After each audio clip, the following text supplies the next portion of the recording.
Hello everyone, welcome to our channel. బంగాళాఖాతంలో ఏర్పడినటువంటి ఉపరితల ఆవర్తన ద్రోణి తీవ్ర తుఫానుగా మారింది. దీనికి ఫెంగల్ తుఫానుగా పేరును ప్రకటించారు. మహాబలిపురం వద్ద తీరాన్ని దాటనున్నటువంటి ఈ ఉపరితల ఆవర్తన ద్రోణి ప్రభావంతో రానున్నటువంటి 24 గంటల పాటు కోస్తా, రాయలసీమ, దక్షిణ కోస్తా జిల్లాల్లో అతి భారీ వర్షాలు నమోదవుతాయని వాతావరణ కేంద్రం వెల్లడించింది.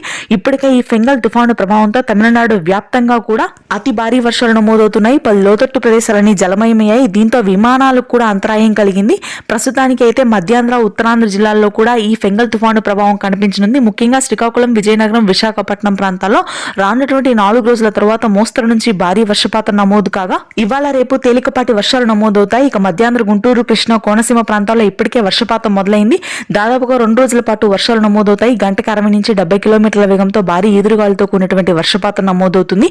మంగళగిరి, తాడేపల్లి, తాడికొండ, ఉండవల్లి, విజయవాడ, ఏలూరు, సింగరాయకొండ, కొండేపి, చేమకుర్తి, మైలవరం, తిరువూరు, విసన్నపేట, భీమవరం, రాజమండ్రి, రాజమహేంద్రవరం, పోలవరం, బొబ్బిలి ప్రాంతాల వరకు కూడా ఇదే విధంగా వర్షాలు నమోదయ్యే అవకాశాలున్నాయి. నెల్లూరు, ప్రకాశం జిల్లాలో కుండపోత వర్షపాతం 80 నుంచి 90 కిలోమీటర్ల వేగంతో భారీ ఈదురుగాలులు ఉంటాయి. తిరుపతి, చిత్తూరు, పీలేరు, పలమనేరు, నంద్యాల, కదిరి, కర్నూలు ప్రాంతాల్లో ఈ రోజు అతి భారీ వర్షాలు కురుస్తాయని వాతావరణ కేంద్రం వెల్లడించింది. Thanks for watching this video.